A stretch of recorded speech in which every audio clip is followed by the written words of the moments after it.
If you're like me, and you got no life and there's nowhere to go, then tune in to the Animation Truman Show. You'll be glad you did. And here we are in Krita, hitting the tab key so that we are not in full screen mode. And so today should be an interesting bit as we continue to plunge forward with little corrections, and the perennial topic of software reliability does come up today in two ways, actually. The first being I added a Krita 5 transform mask to this layer, and Krita immediately blew up. Now that's the bad news. The good news is that I reloaded Krita, and the autosave file included everything except the very last thing I did, which I hadn't done very much. But also, I re-added the transform mask, and everything was fine. It didn't crash the second time. So Krita does appear to be a little more, let's say, fault tolerant than it used to be, which is pretty good. Hey, Blifton. So that's a good thing. The other thing I noticed was on Discord, with the help from some of you guys, I had added the MEE6 bot without really fully knowing what it does and how it does it. And I think this was on Saturday, and I was kind of like, I'm not totally... Well, what happened was Me6 posted a little thing about, you've achieved level 1 or that type of thing.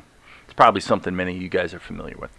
And I'm like, I don't want some bot jumping in and giving this sort of what I call a falsified congratulatory, just invented thing like, oh, you're at level 1, you're at level 2. I'm like, really? I don't want the bot deciding that and posting a bunch of crap. So anyway, what's interesting is I disabled the permissions of the bot, figuring I'll look into it a little more and then maybe be selective about its permissions. And what happened was, here on the main machine where I do my work, so I made the changes to Me6 on my laptop.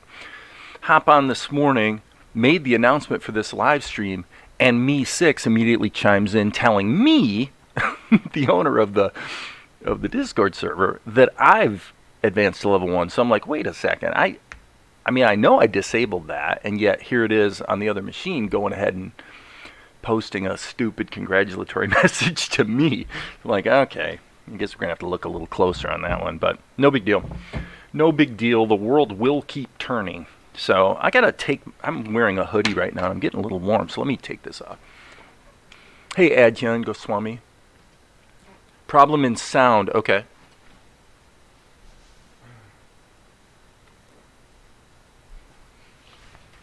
Go ahead and... Yeah, Me6 is taking over exactly, which may not be a horrible thing. I don't know. I mean, obviously a lot of people use it, and it's a useful bot. So, and the whole idea of, the bottom line is that I've really just spent no time, hardly at all, acquainting myself with how to creatively administer and manage and obviously ultimately grow a Discord community, and kind of sort of what that looks like. So I'm just going to plead ignorance for the most part. So Goswami, what I would suggest is you've got two things you could do. One is you could give a more complete description of exactly what you're trying to do. So it's kind of like you have to get real specific about the steps. And then if it's at all helpful to give us like a screenshot or something, then you can always post something in the Discord server. And I would say, honestly, just put it in the general discussion. In fact, you know what? I'm going to go, I'll tell you what I'm going to do. I am going to add a channel right now, and let's call it tech support.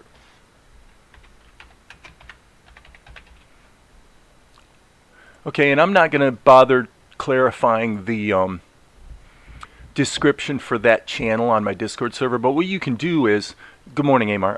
What you can do is go ahead and post more detailed explanation of what the problem is, perhaps provide a screenshot so that we can fully understand exactly what you did, what the steps were that you took, and what went wrong. And if you do that, then I'm sure that someone will be able to help you. So if you're not on the Discord server, which I don't think you are, just look. Doesn't look like you are. So there's a link here in the live stream video to my Discord server. It's like a permalink invite, so you can be invited to the Discord server, and at least that way you've got a way to provide more detailed information about what's going on, and just go ahead and post that in the tech support channel, not the general discussion channel. Ultimately, we're going to probably just split the general. I would think that the general discussion channel is probably going to wind up fading away to a degree, just because we're going to wind up whittling it down to more specific areas of inquiry or discussion. That's what I'm thinking anyway. Okay, so did I watch your new video? I don't think I did. So if you guys don't mind, I will take a moment right now to take a look at that, because I told Goswami, let me see, that I would look at, I'm assuming you're not talking about showing me some animation you made, but rather you're showing me the workflow and sort of illustrating what the problem was that you described, where you were getting lagginess going on. Short and simple animate shorts inspired by, so I see the short and simple animate shorts inspired by KD sketch. So I assume that this is actually not what I said. This is actually just an animation done in Tahoma. Okay, I'm looking at it. Let me tell you, this is what we're seeing. We're seeing this little animation that Goswami did. So, this is what I would say. I think it's kind of cool. I gather you're a young-ish person, and why this Chris Remo thing's coming up, I have no idea. And by the way, I probably should mute my audio, because I have no idea if you guys can hear stuff going on. But what I would say is, Goswami, is well done. I mean, it's clear that you've got a bit of an instinct for animated storytelling, and I like your little joke with the what is it, a bat? I think it's a bat flying out of the ghost's mouth or something. So you just keep doing what you're doing, man. That looks pretty good. It's a good start. So anyway, onward and onward. Yeah, the audio did come through, I figured. Yeah, I haven't muted the audio here, but as long as I'm not playing audio, that shouldn't be a problem. So it's better to do anything outside of animation in another program. Well, I want to get to work, so I don't want to get too sidetracked with the discussion, but I would just say this. Adding sound effects and basically doing post-production in Tahoma, I agree with Amar. That's kind of a bad idea, probably. On the other hand, bringing in a WAV file for lip sync is a pretty normal thing, that people want to do. So, and obviously Tahoma has that capability, so it's there to use it. But personally, I probably would never go beyond a single track, and usually, to your point, Amar, I usually don't do any more than... I actually don't do audio in Tahoma at all, normally. But that's because I have sort of a cookie-cutter way of doing lip sync that requires not much at all. I just follow sort of the anime approach. So, it's pretty laggy in Tahoma, but I can try. Yeah, well, what you posted doesn't show me anything about the problem of lagginess that you described. So, the only way I can comment on that would be if you create a video that is just a screen grab that shows you working in Tahoma, so that we can see what you're even talking about when you talk about it being laggy. Because you keep saying it's laggy, but nobody here knows exactly what you're talking about by that. Okay, so that's that. All right. So I said in the comment, or in the chat actually, that this is probably going to be a Krita day. It might not be. We'll find out. So why do I say that? Well, if we go over to the show, what I'm doing is pretty simple. You know, we've got the webisode I just released, and so now I'm just chiseling through the shots of the next, basically, webisode. And anytime something strikes me as being a little off or needing improvement or whatever, I'm stopping and saying, okay, let's fix it. Okay, so I just fixed this shot, and very minor fixes. I added an outline around the old man so he pops a little bit more, and then I also added just some judicious wrinkles and delineation here on Tianara. So basically this is where we're at. We're on this shot, which is extremely old, extremely stiff, doesn't really feel good. It feels real choppy. Now it goes by real quick, so you could kind of get away with it, but yeah, lip sync effect, a lot of other sound work tends to be overkill, especially for people learning animation. So which software should I use? Goswami, that's like your constant question. Which software should I use? Use whatever software you like. I mean, you're a smart person. You can investigate that. And besides, we talked about it the other day, and we said, you said you're already using Audacity. Audacity, well, okay, so let me just say this. And I don't know if I agree with Amar's point either, on the last comment you just made. Right, I understand what you're saying, Goswami, and I understand where Amar's coming from. But here's the thing. We can look at, I have a few thoughts about this, okay? We can look at what we just saw that you animated, and obviously I could comment that, hey, Goswami, I like your storytelling, which I said, but of course your drawing skills need work. Well, yeah, but Amar's drawing skills need work too. My drawing skills need work. You know, we all have things that we have to improve on.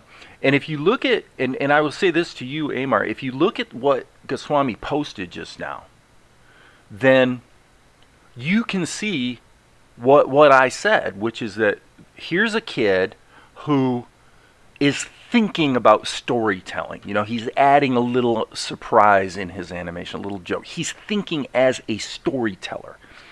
This doesn't look like a guy from that video that's obsessed with being the best cartoonist on the planet. He's about expressing ideas, little funny ideas or whatever, right? So given that I understand that about him, then I would say that I understand where he's coming from in the sense that the audio and the animation and the building up of the story or the feeling that he's trying to convey is a bit of an iterative process where the audio and the video maybe kind of work together. I didn't listen to the audio, by the way. I didn't have my headphones on, so I have no idea what the audio sounded like. But, so, when I talked to you the other day, Goswami, I gave you a specific workflow that answers the question you're asking today. And the workflow was this. Remember what I said. I said, take your lip sync, if you have lip sync, if there's voices, bring that into Tahoma, animate to that, and then do the post, and then make a list, I said, of cues, places, you know, at the 2-second point, I need an explosion, for example, that type of thing. So you make a list, and then you can go into Audacity and you can add all that stuff. You can save it out as a single wave file, completely mixed, and you can bring that back into Tahoma again and do more post-production, basically replace your voiceover file. In fact, if you drag and drop the voiceover file from your hard drive, in point of fact, if you overwrite it and then just reload the project in Tahoma, the updated soundtrack will automatically be loaded, right? So, and I understand, Amar. I know. I'm just trying to work with the kid here. So, and I'm essentially telling him exactly the same thing you are, in the sense that don't look for other software that goes beyond what Audacity can do. I gave him a specific workflow that allows him to only ever drag a single wave file into Tahoma so that he can actually just move forward. Anyway, there you go. Let's get back to work. Okay, so what I want to do is I want to preserve a procedural workflow here with Tianara. Okay? And what I mean by that is I want to go ahead and animate the movement of her body. And I want to do this in such a way that I know that I can build up the drawing and do the ink and paint, and I'm not going to lose any work or have to redo stuff. And that's why I'm using a transform mask. So what I'm going to do is I'm going to put a keyframe here, and then I'm going to move forward to after her hand goes out, and I will just say that I don't think I did a great job on the hand either, so that's got to be redone. But anyway, so there's another keyframe. So now we have 2 keyframes for the transform mask, and then the idea is that we're going to go back to the first one and hit the A key and then move her out of frame. So she's kind of standing up, and then she's going to essentially squat down. And so let's hit the play button and let it. Okay, so you can see that this is really common when you use digital tools for animation, is it looks really kind of stiff and stupid. So now what I'm going to do is I'm going to move this frame forward, and I'm going to move this frame back so that there's a sort of a snap and a pop, so that her actual movement will happen crisply. So I hit the go button. Yeah, there you go. So now she just leans in. Okay, so now what I can do is I can do ink and paint on this. Not worried about the hand. I'm going to ignore the hand because the hand does have to be redone, but it really needs to be on another layer. So so now I can do ink and paint on this and build it up. And then if I want to, I could also add a little bit of liquefy to sort of modify her body shape as well. So, yeah, Goswami, if you have the ability to use, oh, I'm sorry. Thanks, guys. Thank you. Thank you. I apologize. I did it again, didn't I? If you have the ability to use Vegas, you know, I use Vegas. It's a good program, so for sure. It's been around for a long, long time. Okay, so this is what I was talking about. I just added a transform mask, and then I set 2 animation keys. So now when we play it back, and sorry about the screen thing, I did it again, didn't I? Okay, that feels pretty good. So let's save our work, and now I'm just going to go ahead and work with Tia. So for that reason, I'm hitting the tilde key, which I have mapped to isolating the layer. And I'm going to go here. Actually, the smartest way to do this would be to turn off the transform mask. Okay, so that I am just dealing with the drawing alone. Okay, there we go. B key. So step 1 is to just get this drawn, and since I'm right-handed, I'm gonna kind of flip the screen around and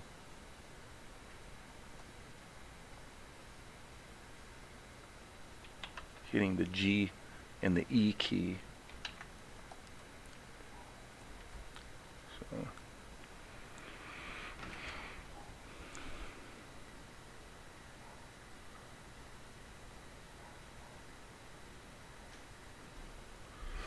yeah, Amar's telling you right, Goswami. There's a lot of things to learn. But, you know, if all you want to do is create YouTube shorts, then most of the basic tools that you need you already pretty much have in place.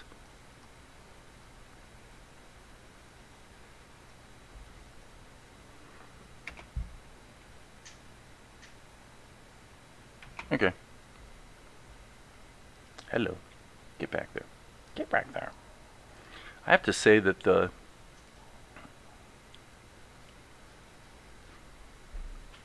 I still kind of feel that the overall just groove of working in Krita 5 is a little stiffer and more difficult for me than Tahoma. It's hard to describe. Everything feels a little more fragile, you know.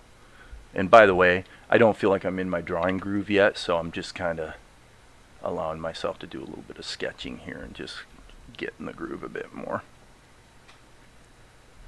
That would be her neck, and then of course she's got this headdress, if you will. I would say I need more work with my ability to animate the way I want to more than with the drawing ability. Once I can marry the two, then I can make the animation I want. I suppose so. I mean, there's always more to learn, I guess, is kind of the rule. There's always room for improvement. Yada, yada, yada. Now, I don't want to sweat this too much because obviously it's on the screen for like 1/2 of 1 second. But I, at the same time, don't really want it to like totally look stupid either.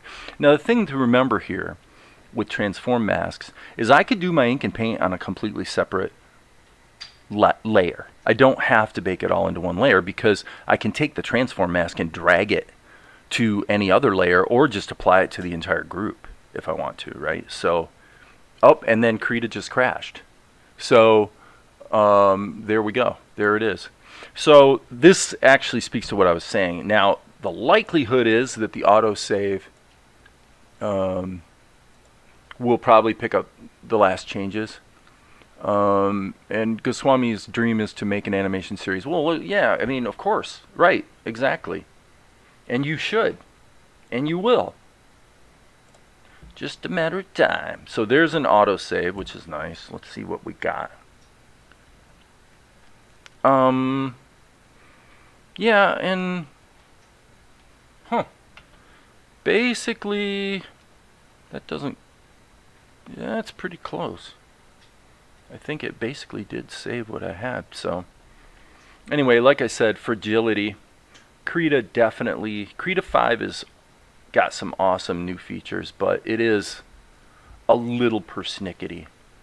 That's the bad news, but that's always been true with Krita. The good news is that it does seem to be more forgiving than it used to be.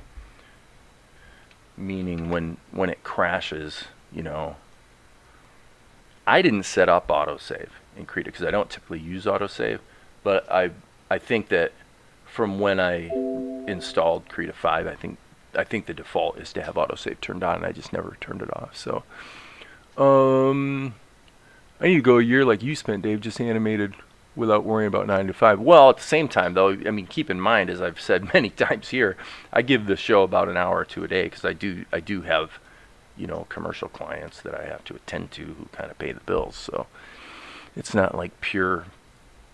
The main advantage I have, maybe over some people, is that because I own the company, kind of thing.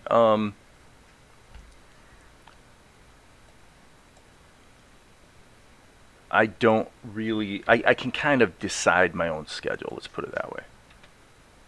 Okay, so now that's interesting.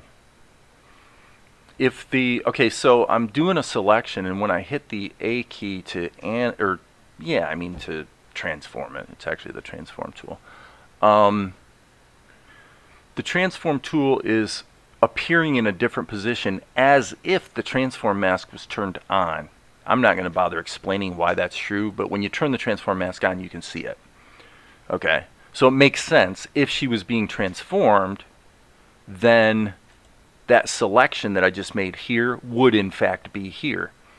But it shouldn't be doing that if the transform mask is inactivated.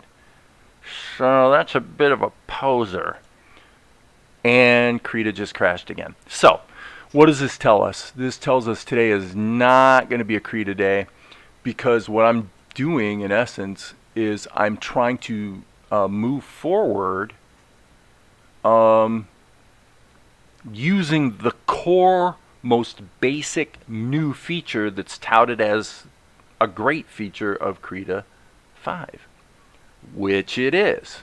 The problem is that key feature keeps causing the program to crash. So what do? Well, I'll tell you what we're going to do. It's going to be simple. We're going to give up and we're going to port this shot over to Homa. I can't see sitting here and battling with the transform mask.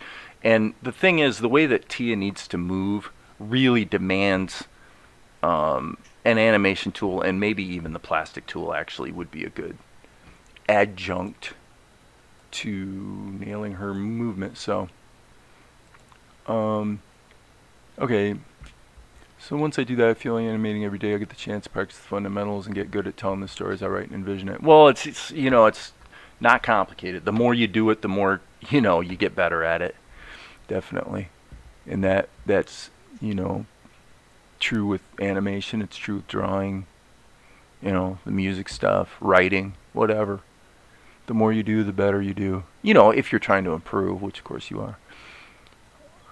I know that is all of us, and good luck, I think is what you say. I'm trying to finish one, but I have like 50 or so ideas. Well, that's always been true for you, Amar. You're a guy that's got a billion ideas. You'd rather produce than be doing all the work. I think it's a dichotomy. You know, there's beautiful things about both, is what I find. Let's hit select all and Control C, and this isn't like the greatest background painting ever, but let's just paste it in. So again, kind of hate to have to do this. One thing I probably should do, though, actually, now that I'm thinking about it, is I might want to check and make sure. Yeah, this is a pretty cartoony background, isn't it? But I want to make sure that there isn't a 099-D already on the hard drive. Because sometimes I've had situations where I start doing a fix-up and then I leave it aside for later or whatever, and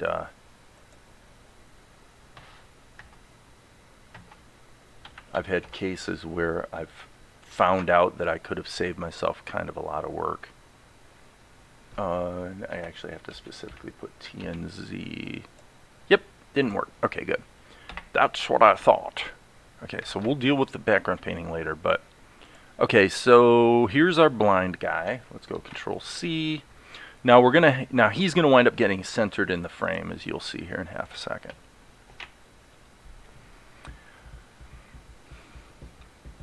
Paste, paste, paste. Yeah, see. All right, so there's two. We can either hit the selection tool and move him into position, or we could use the animate tool. In this case, it's basically, he's a static drawing, and so there's not really any reason to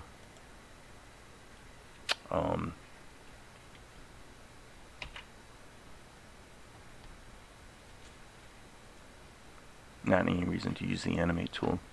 So let's put Tia in there, and this will effectively just be a pencil test at this point.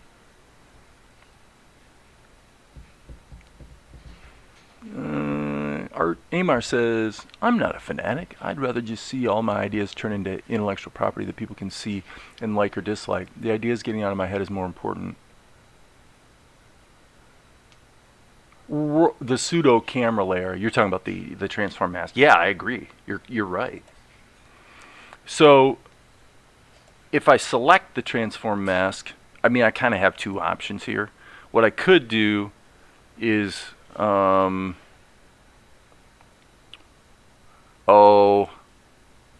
drag it anywhere else. Let's see if we drag it on top of the coins. Okay, because the coins don't get used in this shot. So this is worth a try, I suppose. Maybe we'll give this one last chance. Save. So Krita not having to think about the transform mask until we're actually ready to deal with it might be helpful. So anyway, this is my backup plan, and this did not paste over, it doesn't look like, but that's okay. So what are we gonna do? Well, let's do it two ways. First thing I think is I'm just gonna tighten up these lines and then do it Disney style. If you don't know what I mean, you'll know here shortly. It just basically means using curves to do some cleanup, which is really the same thing. I mean, in Tahoma, if you scan pencil art, like on paper, if you scan in art, when you do the cleanup process, really that's all you're doing. You're just applying a curves filter, in essence, to the alpha channel, is really all there is to it. So, okay, so there we go. So I'm going to hit Control M, And now what we're going to do is a cleanup step. That's not quite doing the trick. Why is it? Oh, I see. I'm sorry. My boo-boo. This needs to be the alpha channel. There we go. Yeah, it's going to be too scribbly. To pull this off, you'd have to blur it first. Okay, now we got to do a reset because I inadvertently... This is actually another deficiency of Krita is if you're doing curves, I'm sure there's actually a way to deal with this, but I don't know what it is, which is that if you accidentally click and add a node, I'm not aware of a way to get rid of it. Like you can't right mouse click, shift click doesn't work, alt click is kind of a likely suspect, but it doesn't seem to work. So, and as you can see, these are not properly editable Bezier curves. So they have a definite character to them in terms of how they interpolate. So, yeah. So what I was saying is, if you were actually going to pull off what I'm trying to do right here, you'd probably want to take the whole drawing and blur it. Okay, so now I've blurred it. Now I can hit the M key. And that should allow me to actually clamp down the lines. And it does. I don't like the way it looks, so this is not going to work, but at least you get the idea.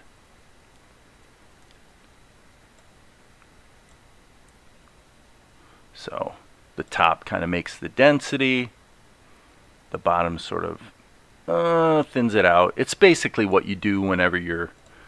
I mean, this kind of stuff comes up all the time when you're doing like green screen work and whatnot. But anyway, the better path will be to just go ahead and do an ink job over top.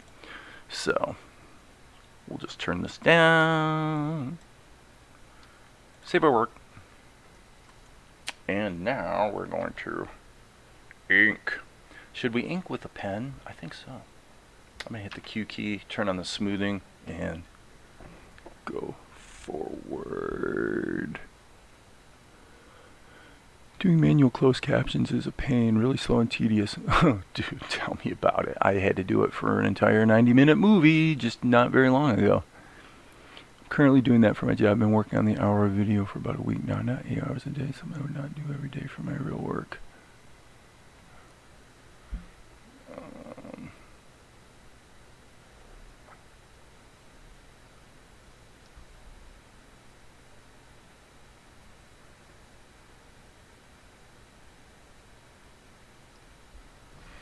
Yeah, I know a guy who a big bit of his business, his daily work, is just doing closed captioning.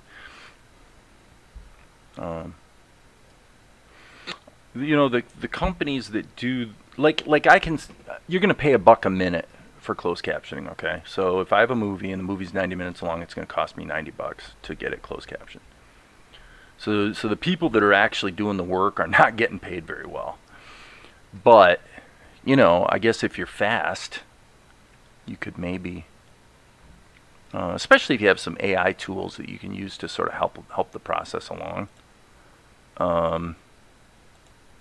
Okay, in this case, I guess what we'll do is we'll put the color on a separate layer just to make sure we're happy with it before we bake the two together. So it's always a choice. You know, you can probably the wise course of action, by the way, here would be to do, and you guys have seen me do this a million times, I just cut and pasted an image from Vegas so that now I've got color reference. So really, having done that, do I really need the paint layer? Not really, because I definitely know what I'm going to do. Now, there is one caveat, and the caveat is I really need to grab the ink lines Oh, sorry, it's the bottom. I need to reset that. It's the bottom. It needs to come up. Okay, question. Why ink on, ink off? Let's turn this off too. Okay. So I don't know why it's showing a selection like that, but well, this is a great example of where this is truly the Animation Truman Show, because there's just no, you know, it just is what it is. Okay, so here's an interesting question. What if you wanted to add some chromaticity to these ink lines?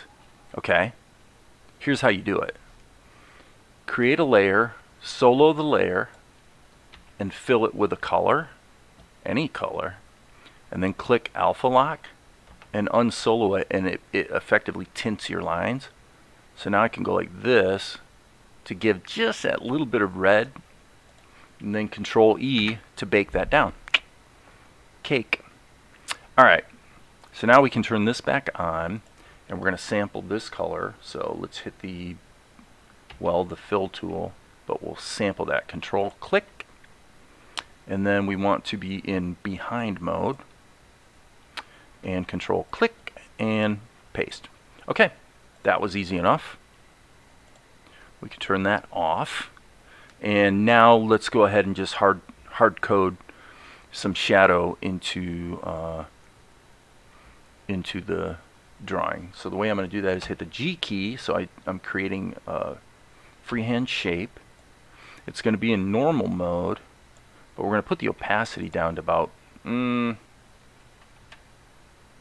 probably, well, I guess it wants to jump in increments of 5, so I'm going to have to type in 12.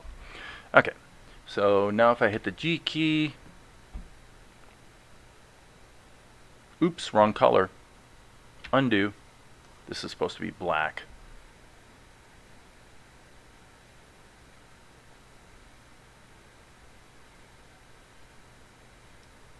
See how that works? Okay.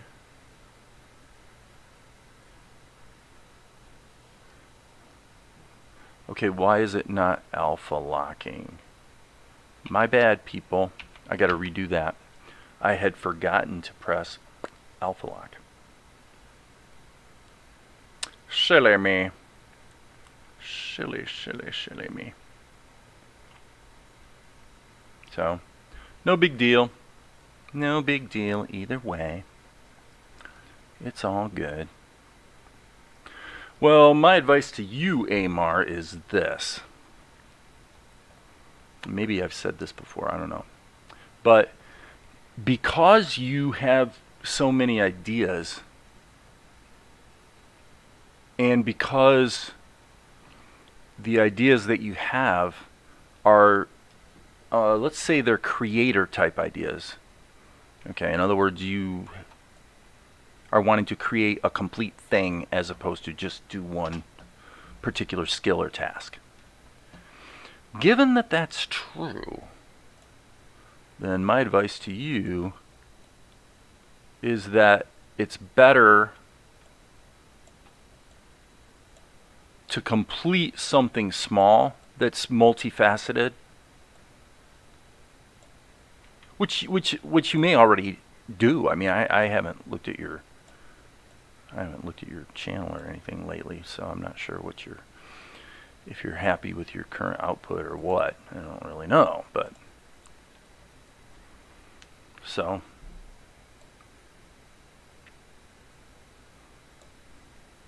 get that creative monkey off your back, as it were.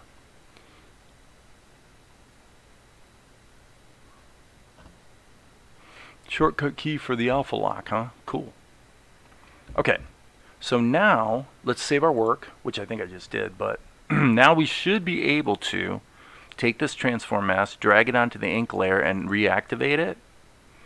And it's interesting. That's interesting. It created an initial key. I'm going to hit Control-Shift-X and get rid of that key.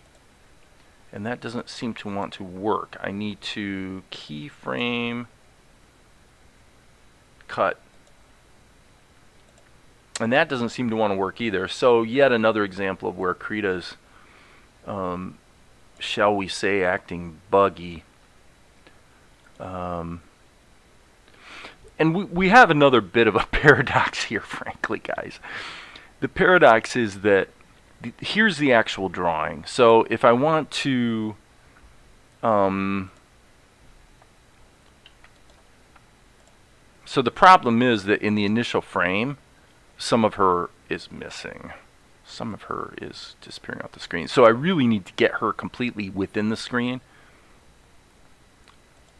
Well, actually, or there's another option. The other option would be to take the whole thing and actually move her down.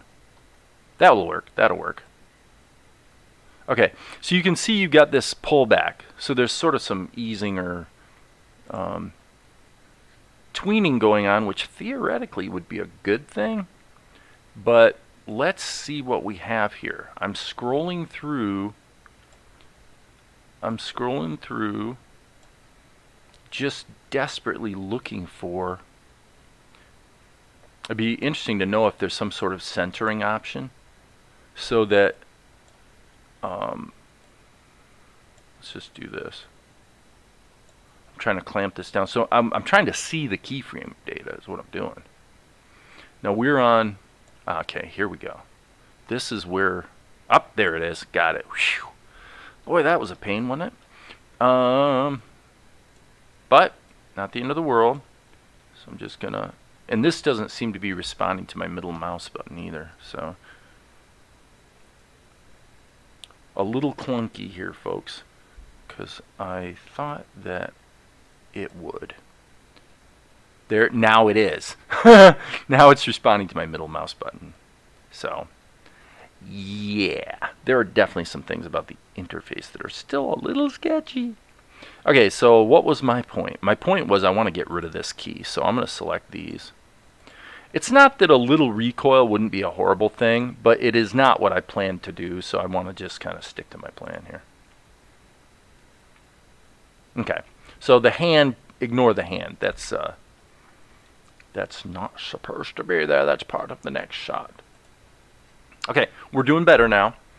So now the question becomes, do we want to do a little bit of, like plastic tool type mods on Tianara? Well, if we do, we pretty much need to bake down this animation.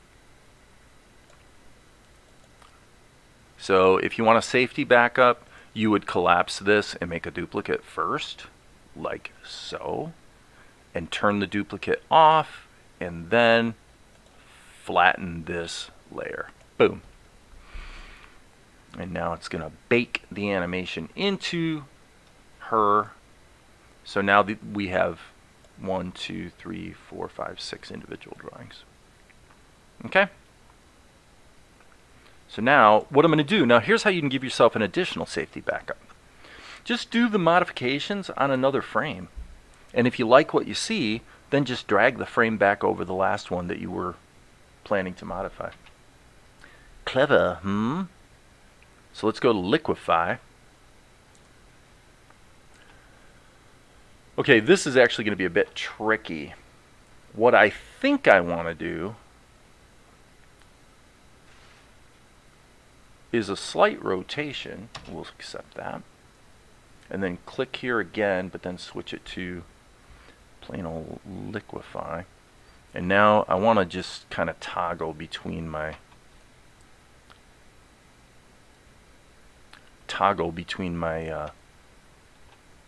the last two frames just to see if I'm liking what I see. Okay, so we'll just let this play. Yeah, that's okay. That's okay. All right. We're not going to win any awards for this animation, but we're not really trying to either. We just need to tell the story. And in the story, all that happens is she leans down, and then she reaches out to give the guy some money. So that's what we need to do. All right, so let's look at this. So this is, I'm assuming this is probably all rendering when it renders. I'm going to go ahead and render this and see if it... Okay, stop everything. Okay, yeah, we have a problem. Here's the problem, people.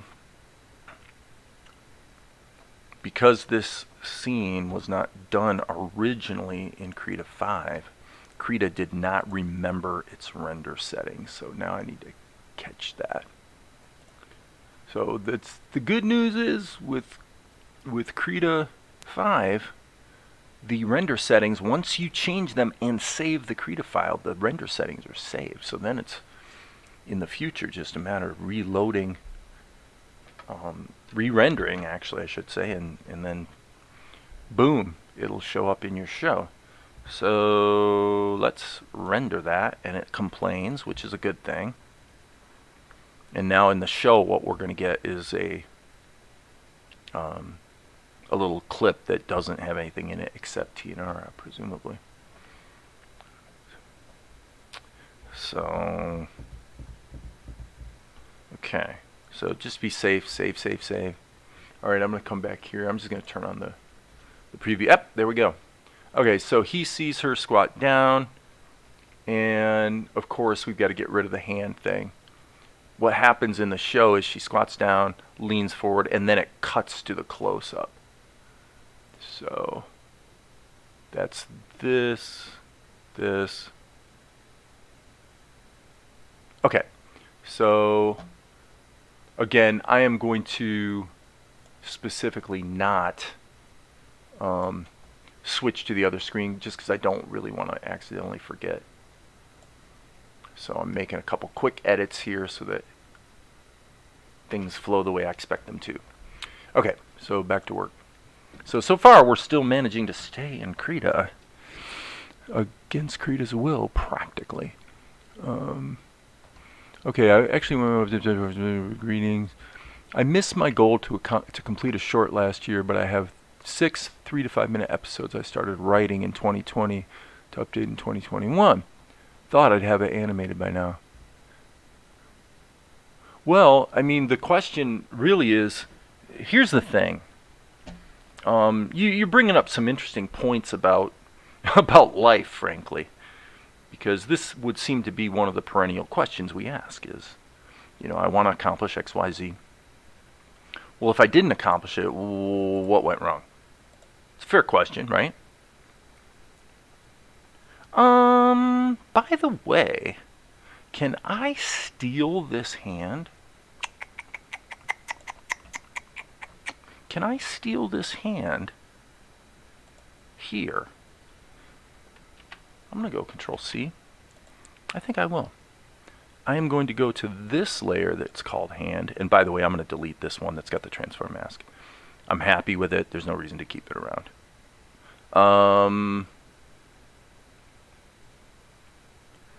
And I would say this. We're not wanting to look at this question emotionally. We're wanting to look at it clinically. So clinically, the question is, what did you do in 2021? Because you used all 365 days. So it's really, I think it's a great question to ask, and it's a hard question for people to hear, because you want to, most people are going to want to interpret that question as if it's some sort of judgment. Okay? And it's not. It's literally not at all. It's just a clinical question. What did I do in 2021? Because if I didn't achieve my goal, I actually did achieve something. Well, what? And sometimes, it turns out that fairly minor modifications. Okay, so what I'm seeing going on here, let me finish my sentence. Minor modifications in how I prioritize may make a big difference. Okay, so what seems to be going on here is I'm repeatedly trying to delete. I'm going to go, okay, so Krita is saying that remove layer is shift delete, okay? The trash can ought to delete the layer or mask. So these layers are not locked. Okay, the padlock's not locked. But I'm repeatedly hitting delete and nothing's happening. I could buy the idea that if it's grayed out, it won't work. Maybe that's a possibility. But right now, Krita is quite literally refusing to delete a layer, which is, of course, totally ridiculous. Okay, so the program is acting extremely persnickety today, I must say.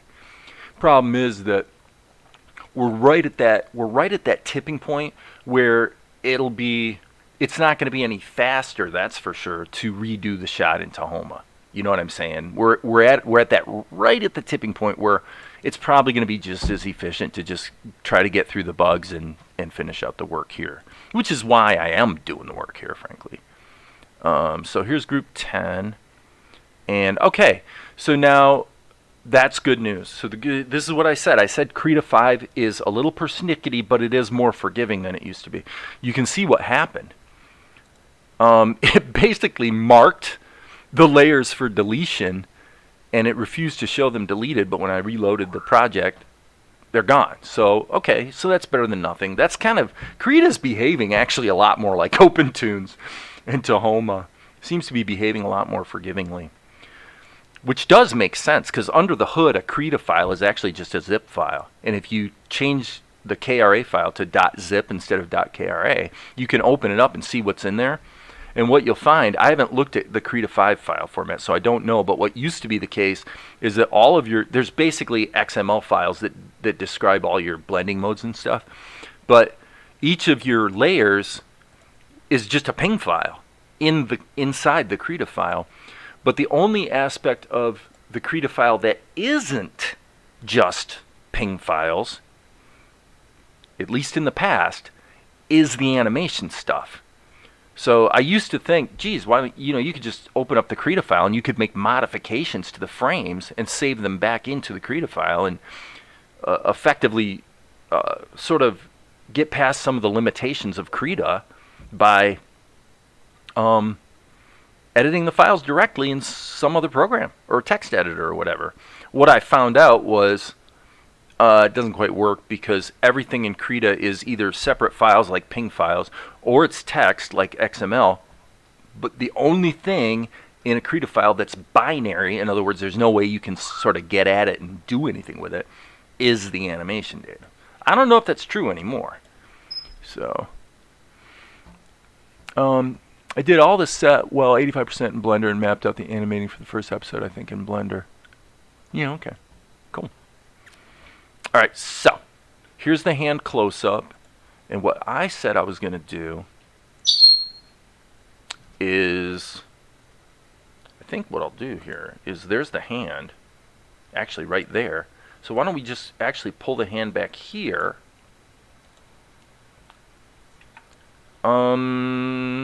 It'd probably be wiser to hey Zooks, knock it off, dude. You do too much of that, I'm gonna have to cover your cage and give you a little timeout. Zuko's, for whatever reason, deciding to be Mr. Chirpy Chirp. Okay, so as you see in Krita here, one thing you can do is you can grab an image and just drag it from one animated layer to another. So now we can turn the large hand off, and then this one we want to basically shrink it down to a more manageable size. Let me do that again. I want to make sure I'm doing a... Alright, yeah, I may actually have to give Zuko a timeout. Okay, now one thing about this hand that I'm realizing right now, other than the fact that it's a little bit too long, is that this is supposed to be the closed hand. But that's okay. This will be easy to modify. Now, all right, I'm gonna save this. Zuko, I'm telling you, I see you over there. I'm warning you, buddy. You go chirp crazy, we'll get you a timeout, buddy. Okay. Okay, so I want to punch up the outline. So I'm going to do that with a layer style. So I'm going to grab a layer style, which is going to be stroke. set the stroke to probably 3 pixels, I think, and see if that looks all right. Looks about right, with the caveat that I probably want to tint it just a little bit, like so. Boom, boom. And now that matches pretty well. And so because it matches, I'm going to go ahead and flatten the layer. All right. Now, we can kind of move quickly here. I assume we're going to have an open hand and a closed hand. So for now, what we're trying to do is essentially just get the arm mapped in there. Okay? Careful, Zuko. Careful, buddy. You're asking for trouble. I'm telling you. Okay, and so I just want to kind of go like this, and then grab the shadow color. Okay, it'll be easy enough to deal with the outline. So now what I'm going to do is let's just anchor around her wrist and see what we have here. What we want to do is find the final position. Where's the hand going to actually end up? All right, let's turn this on. We better have this guy in here too. Okay, yeah. So that's really not too bad. And now I'm looking at this. Okay.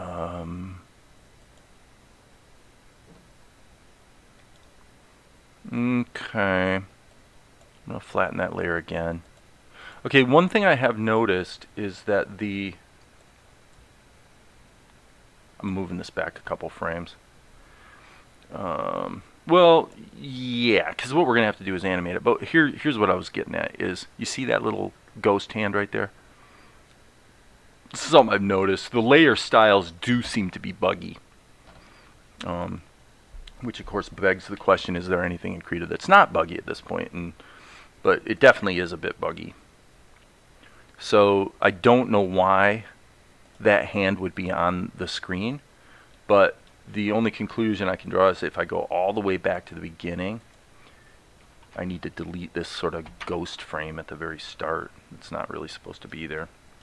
So again, not the end of the world. Doesn't make it impossible to get our work done. Okay, so if we look at the animation of it, you know, we're kind of in the zone.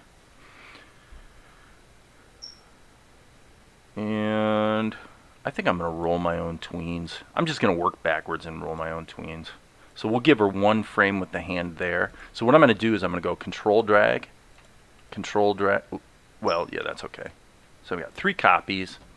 And I'm going to go A key.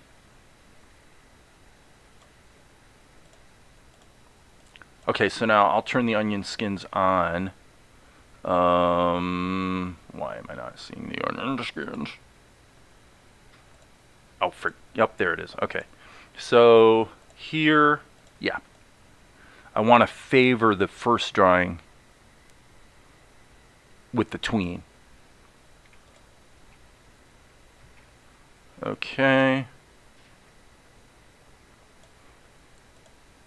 I don't like that. I think I want to make that a little gentler. And I think I want to make that definitely a little smoother. Because I gotta put the I'm actually being a little stupid here, because most of the frames would actually have the closed hand, not the open hand. So that's okay. That's an opportunity to use one of Krita 5's new features. Okay, so we'll fix the hand here, and then we'll use the all new feature of pasting into an active layer. Okay, I don't want that brush. I want the pencil. Give me the pencil. So we're gonna punch this up a bit. So we're gonna have to fix this twice, and that's just because I kind of did the right things in the wrong order, but that's okay. World will keep on turning, as I like to say. 5 key, hit save. Okay, so now what I'm going to do is I'm going to hit G and E, and I'm going to chop off her fingers. Ba-dum, bum, ba-dum, bum. See ya, Tia. Hate to chop off your fingers, babe, but that's what we're doing. G key.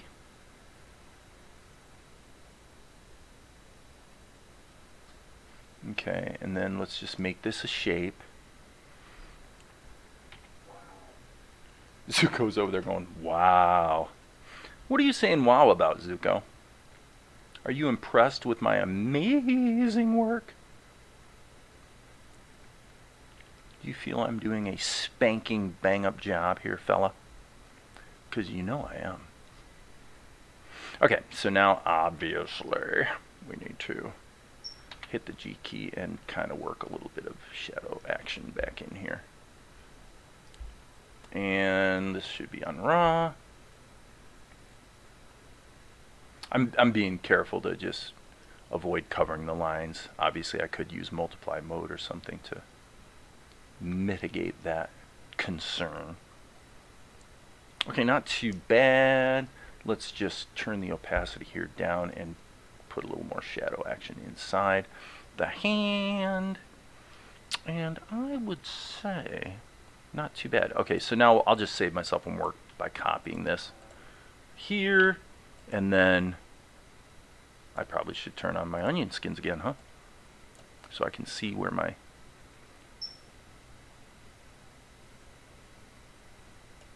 okay, so that's not too bad. Not too bad. So now we got to punch this up a bit. B key. Boom, boom, boom. This guy needs some outlines. Just enough to get it to flow under Tianara. Okay, so now let's check this for a second.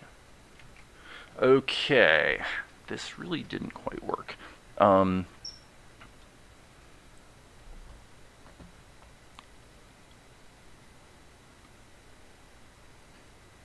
Soft arc to the arm movement. Maybe. Yeah, I mean, it's moving in a pretty linear way at this point. Okay, but this is one of those cases where you're sort of dealing with one issue at a time. So this really should probably be here. Okay, that was not supposed to happen. Clicky click. There's that. Okay. And so this really needs to be pushed forward to there so that when she opens her hand, that's really all we're seeing.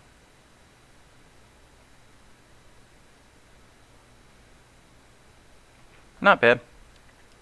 Let's go ahead and we'll deal with the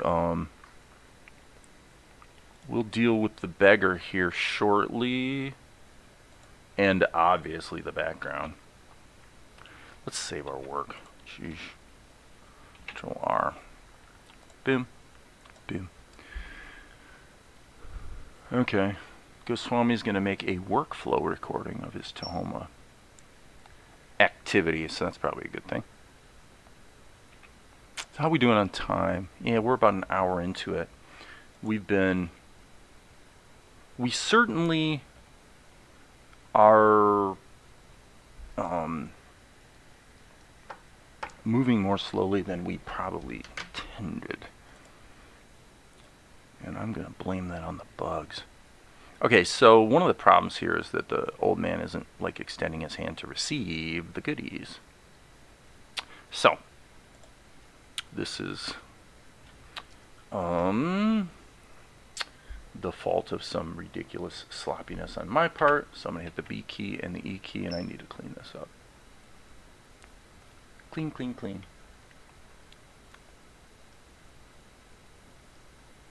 How embarrassing. How embarrassing to be so sloppy. How sloppy can you be, sir?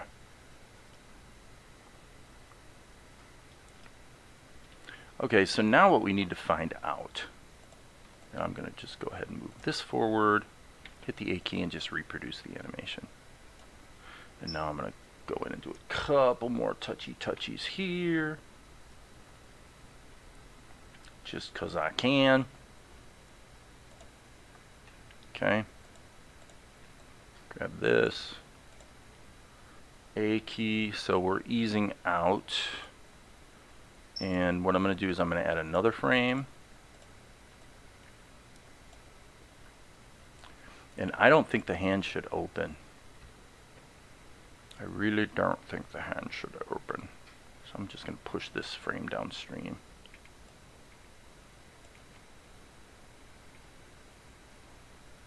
Okay, so now to Maria's point.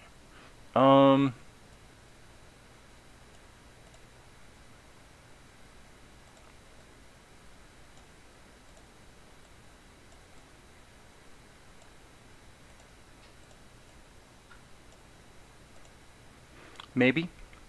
Let's find out.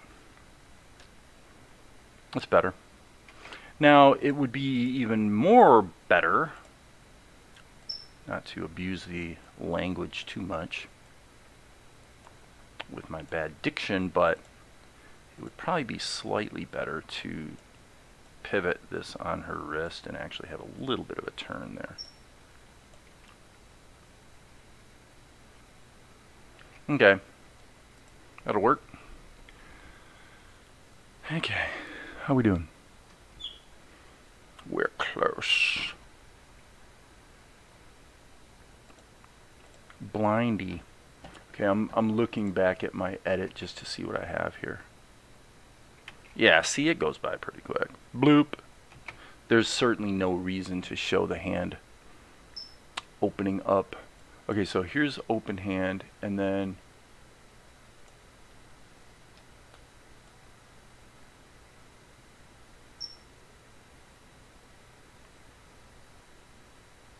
right, and then of course that's, so it appears to me that what we have on the show edit is actually the same shot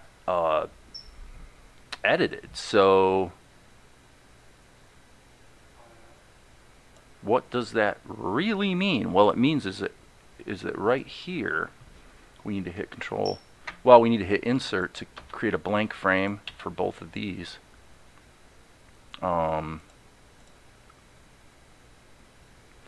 Where's the hand? Okay. Apparently auto show is not the default now. Okay, here's the big hand.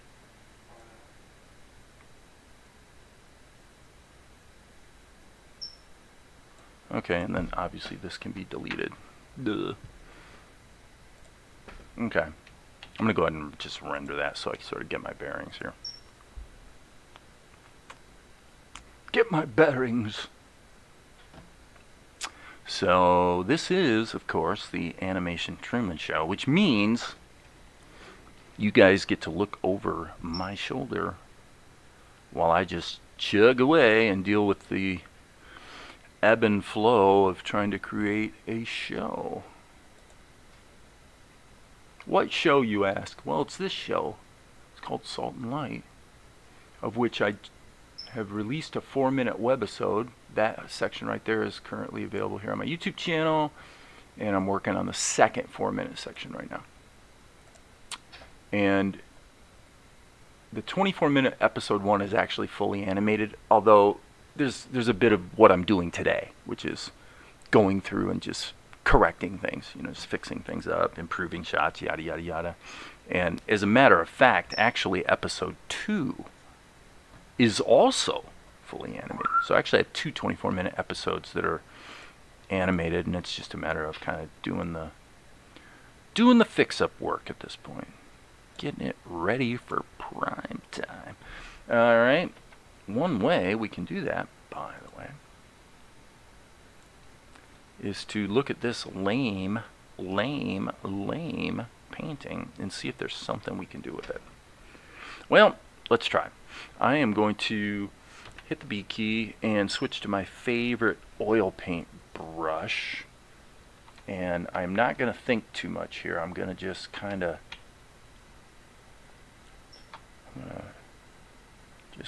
run on instinct here a bit. We need to have a little bit of an edge here between the, if you actually had grass and it was sort of dovetailing into a patch of dusty,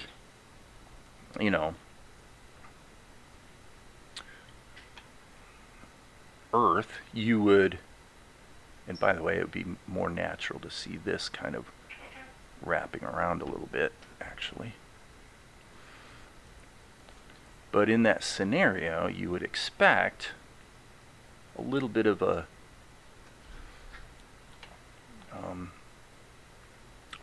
sort of a border between the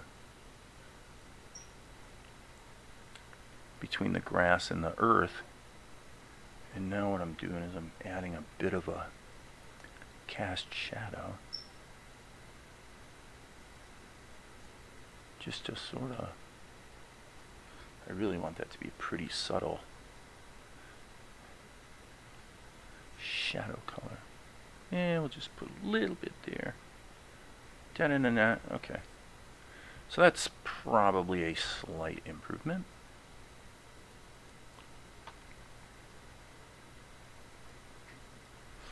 And I don't think, let me see. Well, I think we could probably drive that down a little bit. Lower value. So I'm not really using like a foliage brush or anything like that. Which I could. Some people would call that cheating. I don't call it cheating. I call it not being stupid. But in this case, I don't think it really helped me that much. I just need to get some natural variations here in the soil and whatnot.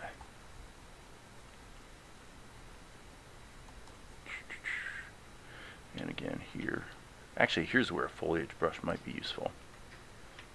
Just bloop, just to kind of get a little bit of that edge happening between those two regions. I don't want to get too well, what do I want to say here? I don't want to go too far. I do want it to be a bit on the cartoony side. I'm not trying to go for a full-blown sort of anime type painting here.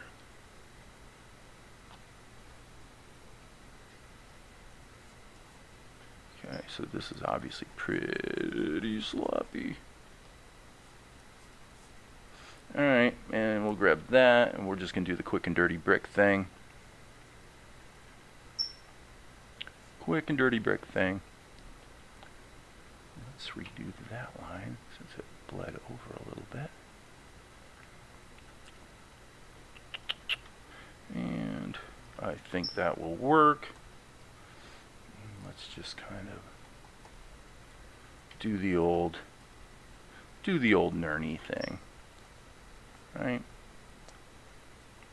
I'm going to actually turn the opacity of that down about halfway so I can just punch that up 101 Dalmatians style. Meaning I'm just kind of going in with some ink over top of the flat color to just give it a little bit of character. That was one of the smarter things they did in 101 Dalmatians. So let's just do really simple background paintings, but then we'll just ink over top, and you can see when you zoom out, not too bad. Okay, so I'm going to turn my layers back on since I'm not wasting a lot of time here dealing with stuff that nobody's ever going to see.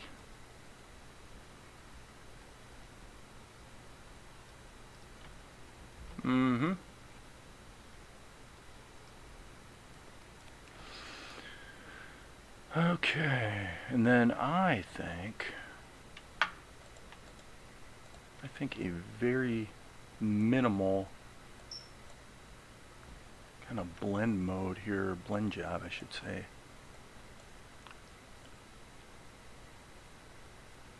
Between this ground and, yeah, you want a little bit of atmospheric perspective there happening. Okay, that little part right there, yeah, okay, well, we might as well. Since we're here, let's just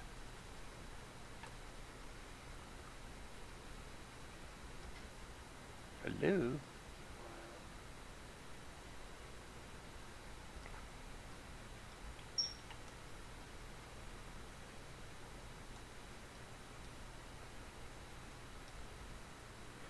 Okay.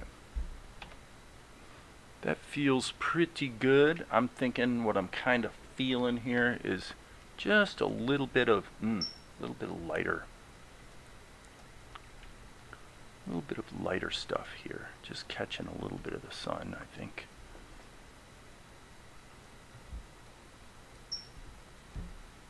Boop-a-doop-a-doop-doo. Boop-a-doop-a-doop-doo. This is always dangerous behavior because something that looks very impressionistic and looks fine, you know, zoomed out, you zoom in and realize it kind of sticks out like a sore thumb kind of thing, so gotta be a little cautious about that. That's better. Pop that into the show and see what we've got. Okay. Definitely moving in the right direction. Moving.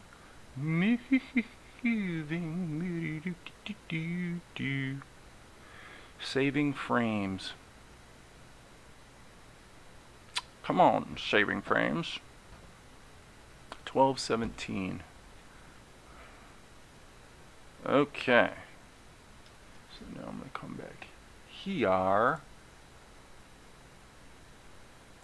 See where we're at here. Blah, blah, blah, blah, blah, blah, blah. Okay. There's our shot. Let me see what we have here. She squats down. Okay, so obviously, as you can see, I was painting on the wrong frame. Okay. Quintessential Dave mistake right there. Yeah. I've done this so freaking many times, it's ridiculous. Okay. So silly. So very, very silly. I'm a silly goose.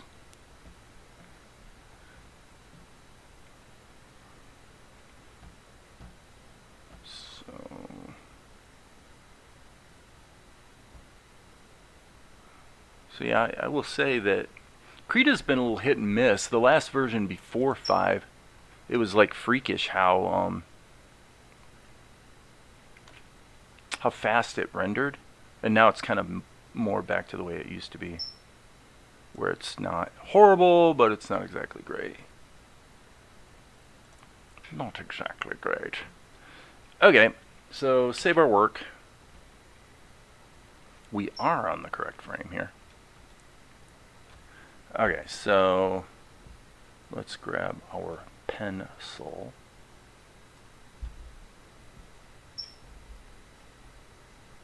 And it sounds like Zuko's kind of can't decide. Does he want to get all chirpy and silly or not? So far he's controlling himself, and what he's doing is he's doing fairly soft little chirpies. Little chirpies. Okay, so here's where it all falls apart is, you know, it all falls apart here. Now, is anyone gonna ever, like, notice that? Probably not. Probably not, but we really kind of want this detail in here. And I'm going to have to actually paint that a little bit. Let me hit N key. Yeah, see, this is kind of stupid looking. Let me G key. Oops, got the opacity turned down. Silly me, silly me. Too many things to keep track of. Too many things to keep track of. Boo-doop, boop-a-doop doo.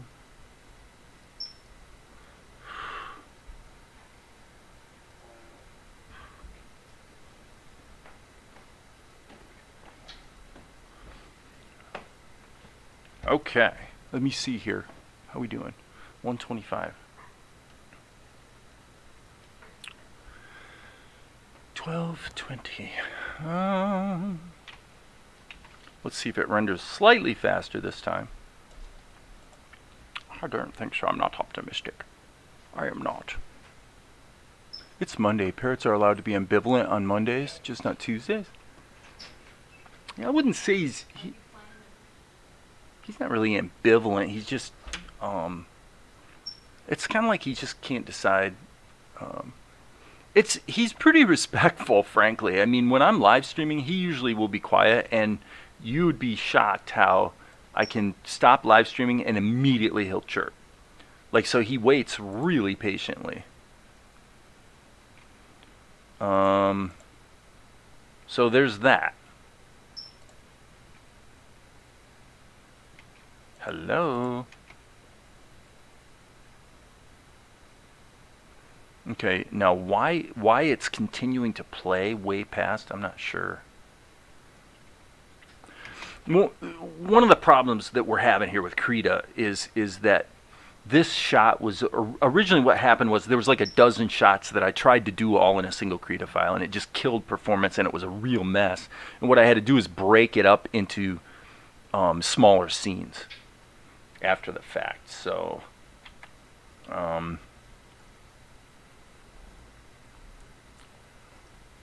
that looks better. And I'm going to say zip in here with our brush. Hello. There we go.